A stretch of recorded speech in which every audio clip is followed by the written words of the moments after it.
Candle Standards again.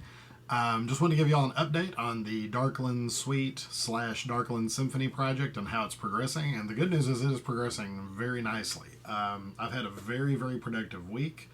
In my last video blog, I had mentioned that I would probably finish up the first piece of the suite, second piece of the symphony on Monday afternoon, and I did exactly what I said. I finished it up.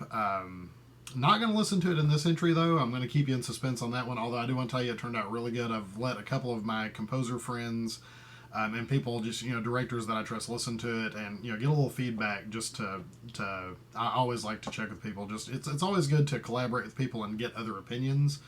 They've been very positive. I've been very positive about it, so I think you're going to really enjoy it. This entry, though,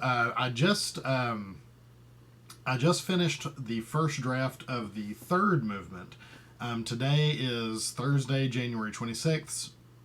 So I started on this movement on Monday afternoon or evening, just a few sketches, and then Tuesday I really sketched it out.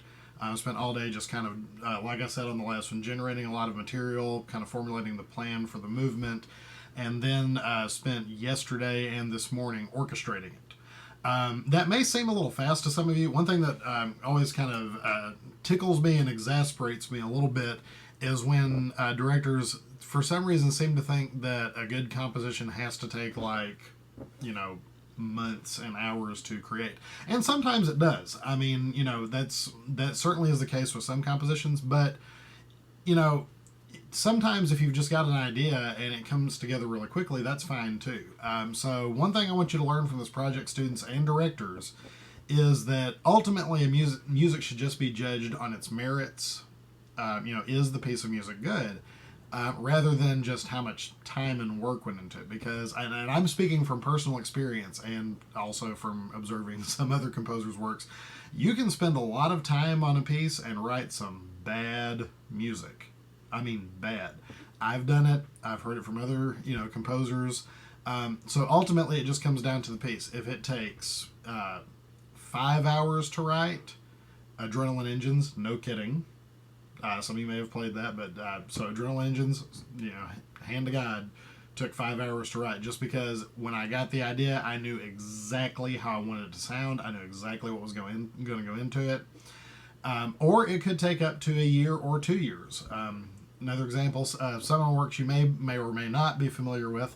I did an arrangement one year of the hymn "Come Thou Fount of Every Blessing," and it took about a year to write. Not so much because it was such a hard piece to write, but I had a very particular sound I wanted to create with it, and I spent a lot of time studying. I studied other scores, I studied, orchestration, because I was trying to create a sound that I had not created before, and so it took a lot more study time. Longest piece I've ever worked on was a piece called Gadget. I'm not sure if you'll know that one or not. And that one wasn't so much because it was hard to write either. It was just I wrote up to about half of the piece, and then I didn't know what came next. I was like, I have no idea what comes next in this. It wasn't so much writer's block. It was just I just ran out on that one. Because I was still writing. I was still working on other projects. But I just ran out of ideas for that. Fortunately, Gadget was not a commission. It was just something I was writing for fun. And so I took about a year off from that piece. I was out walking my dogs one day, suddenly had the next idea, sat down and wrote the next part. So Gadget took about a year and a half, just because I needed that time for my brain to process what really went into it.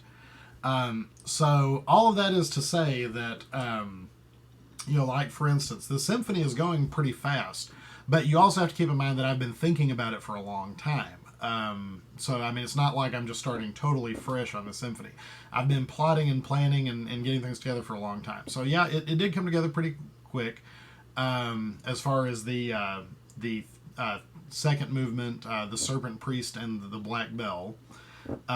So what we're going to do now is we're going to listen to the sketch that I completed on Tuesday, and then we're going to listen to the full orchestrated first draft.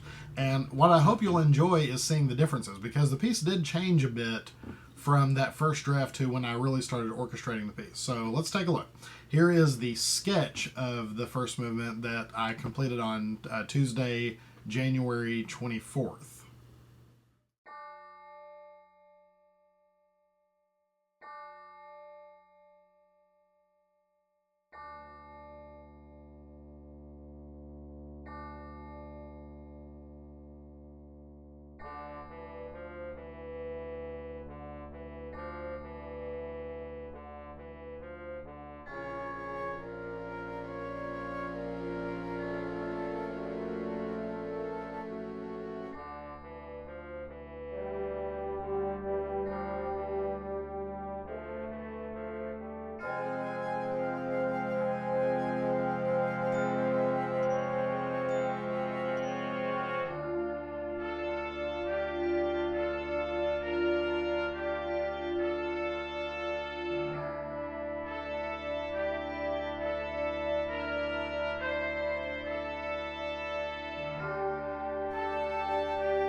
So again, just like the last video blog, that was really rough. That was the rough sketch. That's just me getting my ideas in line so that I have something to work with, which for me, my process just helps. I mean, that's just the way I work. Again, can't speak for other composers, wouldn't want to. But I find that that's the process that, really helps me. So now we're going to move on to listening to the full version. I want to give you a couple touch-ups about, just reminders about what this piece is about. You may have remembered from the first video blog.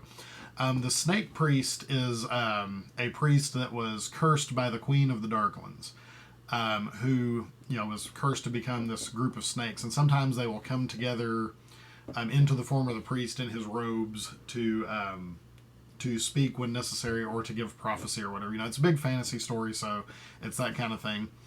Plus, there's this black bell that tolls constantly, just very lonely sounding, which is what the piece starts with. So those two elements really inform this.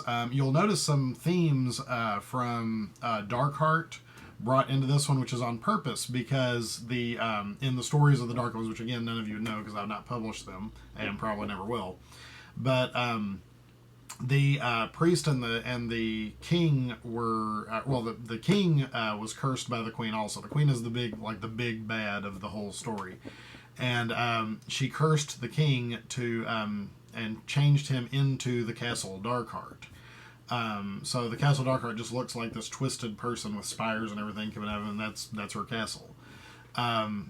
The priest, sided with the king, and so he was cursed also. So you'll notice, like at the climax of the piece, There's a theme, the bum, bum, bum, bum, bum, that also starts Darkheart that is brought back into this movement, or actually this will be the first time it appears.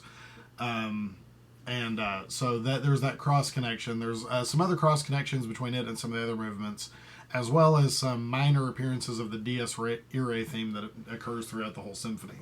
So it's kind of cool. I tried to write it to sound both cinematic and to make it sound a little bit like chant tune, like Gregorian chant. Not exactly. I didn't want to limit myself to just that sound, but it's definitely influenced by it because I'm trying to get across this idea. So anyway, I hope you enjoy the fully orchestrated first draft, and we'll talk about why I say first draft after this video.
So there you have it. Like I said, you can see that there were some changes throughout. It stayed mostly the same, but the ending changed and the beginning changed a little bit. It wasn't quite where I wanted it, so I made some changes, and that's kind of the process. Now, in the last part, I said that was the first draft. My plan at this point, I try to not only have a plan for the piece, but a plan for my workflow. Next, I'm going to begin on the fourth movement of the symphony, which is the third movement of the suite. Confused yet? Yeah. But the third movement of the suite, which will be the waltz of the Dark Queen, or the Evil Queen. I'm still, again, toying with titles. Titles are not my forte. So I'm going to finish that, and then once that is complete, I'm going to go back and do another round of rewrites on all three movements when they're all completed, because what happens then is, especially since it's a suite and not only a part of this larger symphony, I want to look for opportunities in the pieces to make even more cross connections, whether it be harmonic, scoring, melodic, motivic, whatever, just to make sure that the pieces are truly connected. And also to make sure, again, for some of you may not know that I was a band director for 12 years. I want to go through and make sure that every single instrument has an interesting part, at least at some point. I mean, you know, because like low brass, sometimes you just have to do that harmonic stuff in the background because that's what we need you to do, like in this movement we just listened to. But I do try to make sure that everybody has at least some interesting part. You know, that's just as an educator, you know, that's part of the goal. So my first instinct as a composer is to just write what I want to write, and after that, I'll go back and maybe, like, for instance, if I find that I've scored a lot of things for trumpet, and that's almost exclusively what I've scored for, then I'll start moving those melodies around, just to make sure that, you know, I'm not favoring just one instrument. You know, I want to explore a lot of different colors. I want to make sure that everybody has a fun part. And I want to make sure that I'm not using the same orchestration over and over, because that makes the pieces, to me, sound boring. I mean, one of my big pet peeves with band music, especially young band music, is it just seems like people use the same orchestrations over and over. And a lot of it's just 2D scoring and then like a group passage, 2D scoring, group passage. And there's a lot of other colors you can achieve. And I'm not saying it's not challenging. I'm not really like, you know, throwing shade at those other composers. The limitations that are put on like a grade 2 piece like this, you know, kind of dictate some things, but that's just the challenge. That's where we as composers and designers have to use our imaginations and creativity and try to create something that people haven't heard. Not easy to do. Not easy to do. Oh, sorry. I thought I had Facebook closed. I'm sure you heard that ping there. Let me turn that off. But anyway, so that's where we are with the Symphony right now. I should have another update in a couple days. Probably won't have the fourth movement, well, third movement of the suite, fourth movement of the Symphony done by then. But I should have some material generated, and I'll just keep you updated. But as always, thank you for supporting this project. I hope you're finding these videos informative, entertaining, and interesting, if nothing else. And as always, peace, love, and music.